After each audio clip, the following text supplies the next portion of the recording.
బెదిరించుకు చిన్న బాబు, మమ్మల్ని ఇంకొంచెం ప్రశాంతంగా ఉండనివ్వు. సర్లే బంగారం, మనం వెళ్దాం పద. ఎప్పుడు ఏదో ఒకటి అంటుంటారు. టీవీలో ఇప్పుడే కరెంటు పోవాలా? నీకోటి చెప్పాలని తీసుకొస్తున్నా. ఎందుకు పక్కకు తీసుకొచ్చావు? అంటే అది కాదు బంగారం, వాళ్ళ రూమ్ లో ఉండే గ్యాస్ ప్లేస్ ని మార్చేస్తే బెటర్ కదా. ఏంటి? వాళ్ళు వింటారు, నువ్వు రా చెప్తా. పద. మాకు వినపడింది చిన్న బాబు. నీలమ్మా, ఆ పాయిజన్ గ్యాస్ ప్లేస్మెంట్ చేంజ్ చేస్తున్నారు. దాన్ని మనం చూసామనుకో, వాళ్ళు వెళ్లిపోయాక దాన్ని తీసి పారేసి మనం ప్రశాంతంగా పడుకోవచ్చు. పద పద చూద్దాం పద. సరే.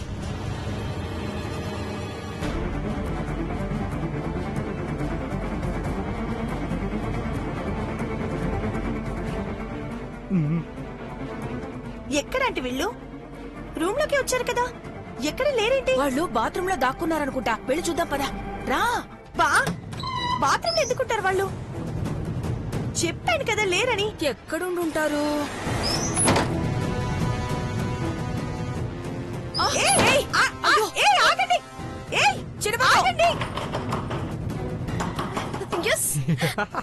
డోర్ ఓపెన్ చేయి. మీరు ఎంత అరిచినా ఎవ్వరికీ వినపడదు. గుడ్ నైట్, స్వీట్ డ్రీమ్స్ బాబోయ్.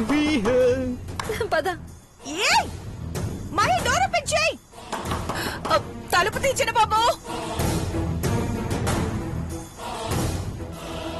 అయ్యో, పాయిజన్ గ్యాస్ పీల్చి చచ్చిపోతామయ్యా. తలుపు తీయండి. అయ్యో, గ్యాస్ బాటిల్ చూద్దామని చెప్పి లోపలికి తీసుకొచ్చావంటే ఇప్పుడు చూడు, ఇదంతా నీ వల్లే. చిన్నబాబు మనల్ని చంపేయాలని కంకణం కట్టుకున్నాడు అనుకుంటా నీలమ్మ. సరే, డోర్ ఓపెన్ చేద్దాం ఫస్ట్. చిన్నబాబు.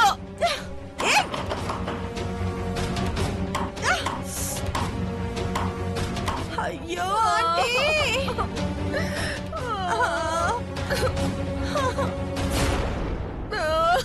చేసిందంతా చేసి ఇక్కడ కూర్చున్నావేంటి?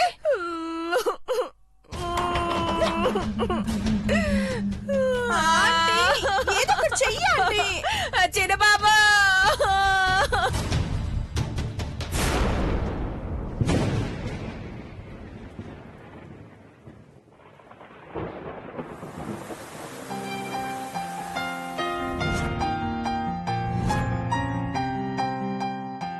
పార్వతి, ఈ కష్టాలన్నీ ఎన్నాళ్ళు భరిస్తావు?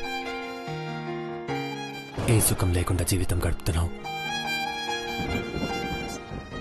ఈ టైంలో అందరూ నిద్రపోతుంటారు, కానీ నా కనుపాపల్లో నువ్వే కనపడుతున్నావు. నిద్ర పట్టడం లేదు పార్వతి.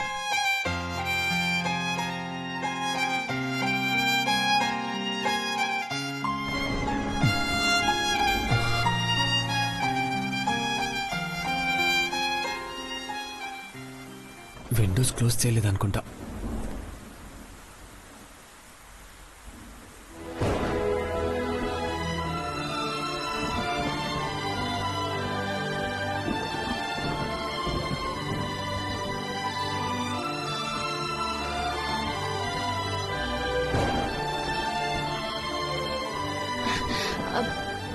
పెద్దబాబు గారు,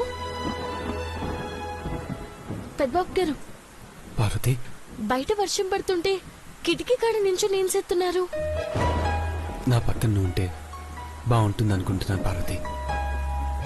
పడుకున్న నిన్ను డిస్టర్బ్ చేయడం ఎందుకని ఇక్కడే నించున్నాను.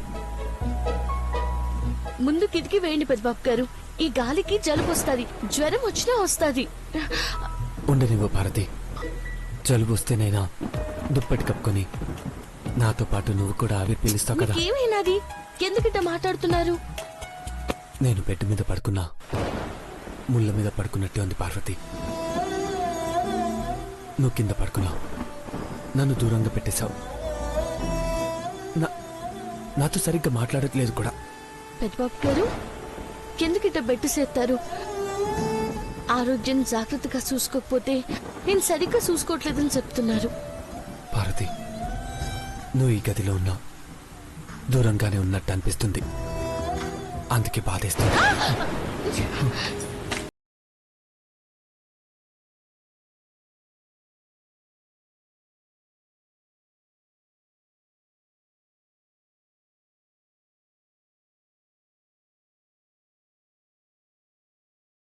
ఎన్ని రోజులైంది పార్వతి నువ్వు నా గుండెకి దగ్గరగా ఉంది.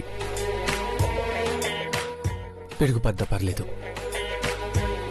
నువ్వు నాకిలా దగ్గరగా ఉంటే. మీ తలపైన చేతులు ఎట్టాలి. ఎందుకు పార్వతి? నాకన్నా మీరే ఎత్తుగా ఉన్నారు కదా, పిడుగు పడుతుందేమోనని. నువ్వు భయపడే పార్వతి, ఈ ఇంటి మీద పెడుగు పడ్డా ఏం కాకుండా జాగ్రత్తలు తీసుకున్నారు. అంటే ఏం కాదా పెద్దబాబు గారు? ఏమీ కాదు, కానీ నువ్వు నా దగ్గరకొస్తే మాత్రం ఆ పెడుగు శబ్దం కన్నా ఎక్కువగా నా గుండె చప్పుడు వేస్తుంది. అయితే పిడుగు పడితే ఇంటికి ఏమీ కానట్టు మీ గుండెలో వచ్చే అలజడులు కూడా మిమ్మల్ని ఏం చేయకుండా జాగ్రత్తగా చూసుకోండి, సరేనా? అంతేగాని నువ్వేం చేయవు, నన్నేం చేయనివ్వా? మ్హూ. మీరు వెళ్ళి పడుకోండి, నేను కూడా పడుకుంటాను. ఆ పని మాత్రం చేయండి. హ్మ్?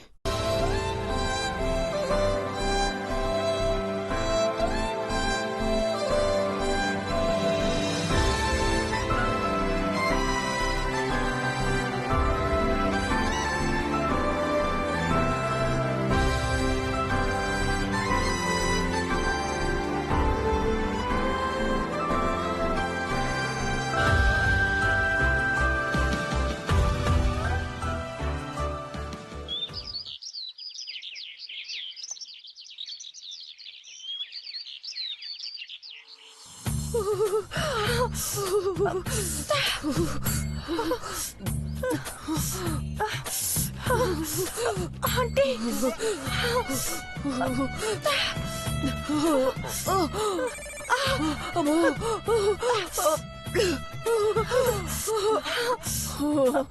నీలమ్మా, బతికే మార్గం చూపించవే. కొంచెం నెమ్మదిగా తుమ్మొచ్చు కదా నీ అంకమ్మ. బెడ్షీట్ మొత్తం ఎగిరిపోయింది చూడు. ఇంకేం ఎగరలేదు కదా, అసలే టైం బాలేదు. ప్రాణాలే పోయేలా ఉన్నాయే. ఏడు పాప అంటే నువ్వు అటువైపు తిరిగి తుమ్మచ్చు కదా. జ్వరం కూడా వచ్చినట్టుందంటే. చావు కళ కనబడుతుంది. వెంటనే టాబ్లెట్ వేసుకోపోతే పోయేలా ఉన్నావు. అమ్మో, రూమ్ లో టాబ్లెట్స్ లేవు కదా అంటే. తలుపు తీసే భగవంతుడెవరే? ముందు నుయ్యి వెనక గొయ్యి అంటే ఇదే. చిన్నబాబు, తలుపు తీసి పుణ్యం కట్టుకోవయ్యా. కాఫీ టీలు కూడా తాగలేదు. పాయిజన్ గ్యాస్ ఎఫెక్ట్ అంటే ఇది. అందుకే ఇలా వణుకుతున్నా, చలి జ్వరం తుమ్ములు వస్తున్నాయి. అంటే త్వరగా ఈ గది నుంచి బయటపడాలి. అంటే లేచి ఉంటారు. తలుపు కొడితే ఎవరైనా డోర్ తీస్తారేమో పద అంటే.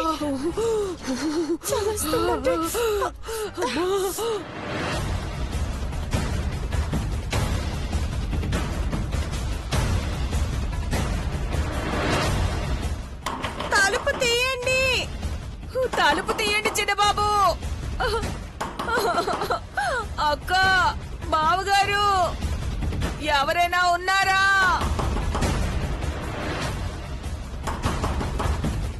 తలుపు విరగొట్టేలా ఉన్నారు. వీళ్ళని విడిచిపెడితే రెచ్చిపోతారు బంగారం. చూద్దాం పద. జాగ్రత్త. ఏయ్, ఎందుకలా తలుపులు బాధేస్తున్నారు? బాగా జ్వరంగా ఉంది చిన్నబాబు. ప్లీజ్ డోర్ ఓపెన్ చేయండి. పార్వతి ప్రాణాలు తీయడానికి పాయిజన్ గ్యాస్ పెట్టావని ఒప్పుకోండి, అప్పుడు తీస్తాం. మేం చెయ్యని తప్పుకి మేమెందుకు ఒప్పుకోవాలి అసలు? అయితే ఇక్కడే చావండి. మీరు ఒప్పుకున్నా ఒప్పుకోకపోయినా మీ చావు ఖాయమైంది. రోగం మొదలైంది కదా. ఎన్ని రోజుల్లో చచ్చిపోతాను చిన్నబాబు. ఆంటీ నువ్వు నోరు మూసుకొని ఉండు. టిఫిన్ తిని కాఫీ తాగితేనే గాని మనశ్శాంతిగా ఉండదు. కుదరదు. ఇంట్లో పూజ అయ్యాక తినాలని తెలుసు కదా. అబ్బా, మేం పూజ చెయ్యం కదా. మీరు స్నానమే చేయరు, పూజ చేస్తారా? ప్లీజ్ ఐశ్వర్య, డోర్ తీ ఐశ్వర్య. ప్లీజ్ ఐశ్వర్య, నీకు దండం పెడతానే. మేము తీయము. మేము చస్తామే. చస్తే చావండి. మహి, వాళ్ళు పోయాక శవాల్ని బయటికి తీద్దాం పద. Have a good day.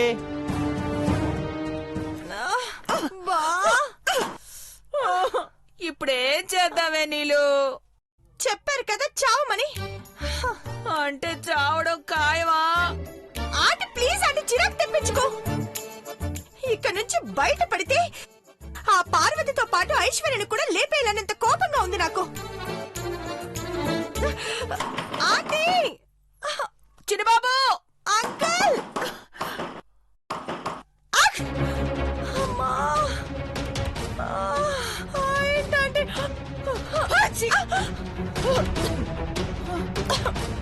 ఏంటండి ఇది? తలుపు తీయండి. ఆంటీ, నీకు దండం పెడతానే. ఏదో అవుతుంది, మనకేదో అవుతుంది. ఓ, ఏంటిది? Aunty,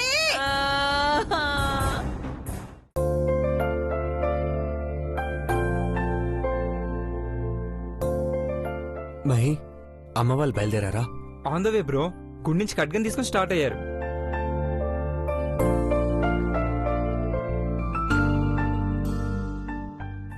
Mahi, Chinnababu, Chinnababu, Mahi, door open చేయి మహి. ఐషు.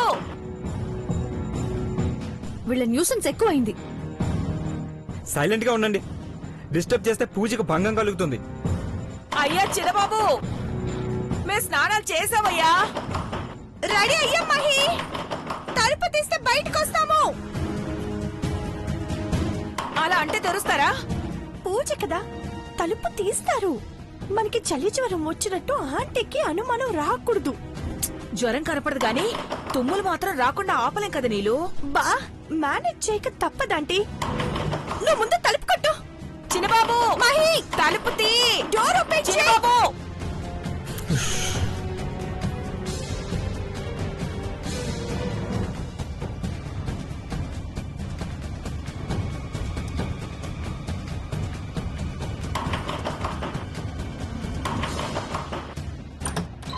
ఎందుకలా కొడుతున్నారు? బయటికి రావడానికి రెడీ అయ్యాం. ప్రసాదం తినడానికి రెడీ అయినట్టు ఉన్నారు, కానీ ఈరోజు ఉపవాసం ఉండాలి. రండి. పూజ చేస్తామని చెప్పారు గాని ఉపవాసం చేస్తామని చెప్పలేదు కదా. అక్క, అక్క, అక్క, అక్క, అక్క, ఎక్కడికి వెళ్ళావు? ఆంటీ గుడికెళ్లారు. ఇంట్లో పూజ పెట్టుకొని గుడికి ఎందుకెళ్లారు? కొంతమంది తల తెగ నరకడానికి, ఖడ్గం తీసుకురావడానికి వెళ్లారు.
అదిగోండి, అమ్మగారు ఖడ్గం తీసుకొస్తున్నారు.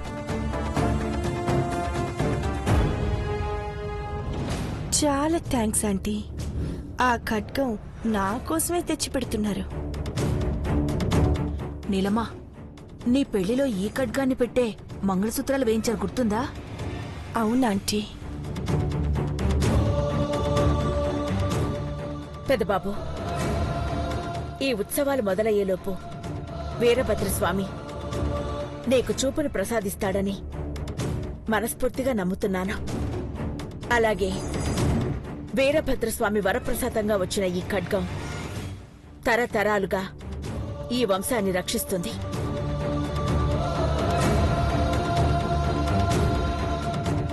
శత్రు సంహారం జరగాల్సిన ఈ సమయంలో ఈ ఖడ్గం రక్తాన్ని కోరుకుంటోంది.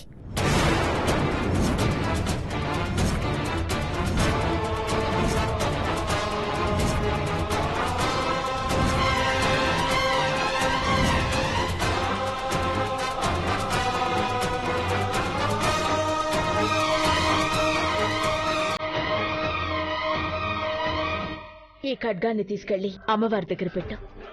అలాగేమ్మా.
शुद्धस्फटिकसङ्काशम् त्रिनेत्रम् पञ्चवक्त्रकम् गङ्गाधरम् दशभुजम् सर्वाभरणभूषितम् नीलग्रीवम् शशाङ्काङ्कम् नागयज्ञोपवेशितम्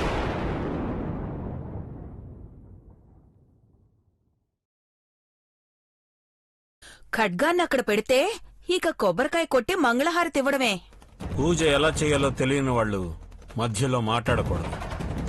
ఆంటీ ఊరుకో. ఉత్సవాలు పూర్తయ్యే వరకు ఈ ఖడ్గం ఇంట్లో పూజలు అందుకుంటూనే ఉంటుంది. ఏ మాత్రం తేడా వచ్చినా బలైపోతారు.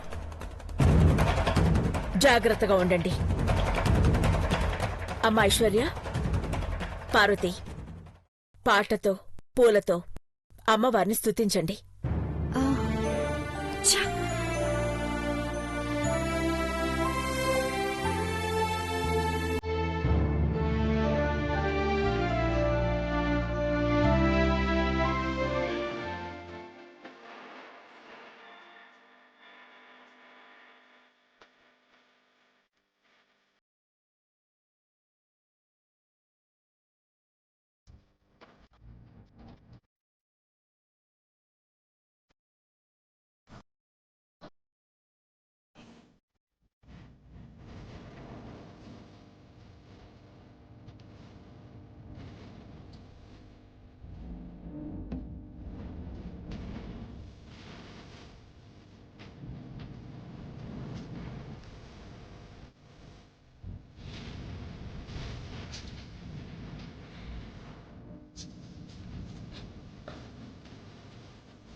నీలమ్మా ఆ ఖడ్గానికి మనమే బలైపోతామేమో అనిపిస్తోంది. ఏం మాట్లాడుతున్నావు అంటే నోరు మూసుకున్నట్టు. ఏంటి బాబీ గుసగుసలు? భయపడుతున్నారనుకుంటా మహి. మేమెందుకు భయపడతాం? శత్రు సంహారం జరిగేటప్పుడు ఆ ఖడ్గం రక్తం చిమ్మేలా చేస్తుంది.